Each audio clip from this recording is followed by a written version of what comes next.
We have 18 country offices, and so in each country, it's definitely a different development context. Countries are at different levels of economic situation and issues that are confronting them. So each country office is different. I've been here in the Philippines office for 10 years. The Asia Foundation's been in the Philippines for 60 years. And over time, those programs have changed. Recovery from the wars to lots of issues that we're dealing with on poverty in the 60s and 70s. Some of those are still with us, but what we're focused on now is really on the governance issues. So good local governance, conflict management. We have a books program, so we're working a bit on education. So within that, there's a lot of room for different activities. And yeah, figuring out which are the key issues that only we can handle, or we're the best to handle, and which other issues are being addressed by others, like the World Bank or the Asian Development Bank or some of the other international NGOs. And at the same time, the Asia Foundation has grown, as you've already indicated. So how do you manage growth of an organization like the Foundation here in Asia Pacific? Yeah, well, here in the Philippines office, when I arrived in 2004, we were about 30 staff, and now we're going to breach the 100-person mark. So it's good to have that additional scope and that additional resources, but it's also, from my point of view, it's hard to manage. You know, you have to think of different ways of managing. When you have 30 people and you can all sit around a conference table, it's different from having multiple offices. We have 8 field offices throughout the country.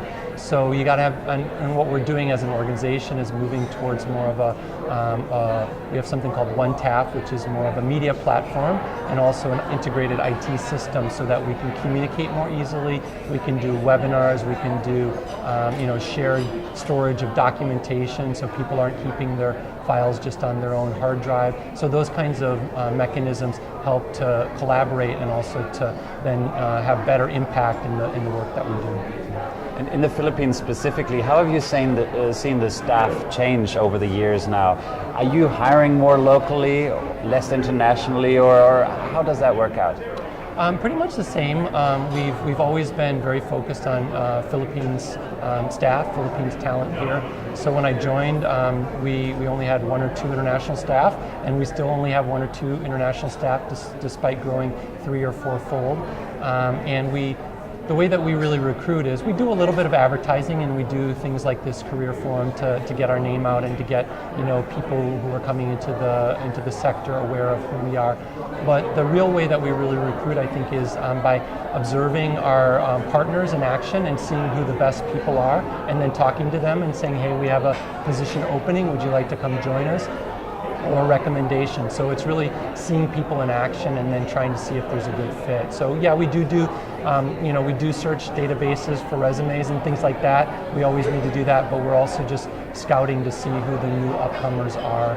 Many of our staff, though, have been with us for 15, 20 years. So our senior directors have all been in their positions for 15, 20 years and worked up through the organization. So it's a combination of that kind of longevity and that organizational, institutional knowledge, along with the bright young, new ideas coming in. And many of these bright and young people, of course, are coming into the workforce all over Asia Pacific. I wonder whether you had any take on ASEAN integration right now. Does that open up new opportunities for organizations like the Asia Foundation to staff up and find the right talent? And if so, how do you think that will change your role and your organization's role just here in the Philippines, for instance? Yeah, no, I think it's a great opportunity because, as I mentioned before, we have 18 country offices. We already have presence in those places, and so we can facilitate some of those exchanges. In some of our country offices, like in our Indonesia office, the country director, country representative is a woman from Indonesia. She came up through the program.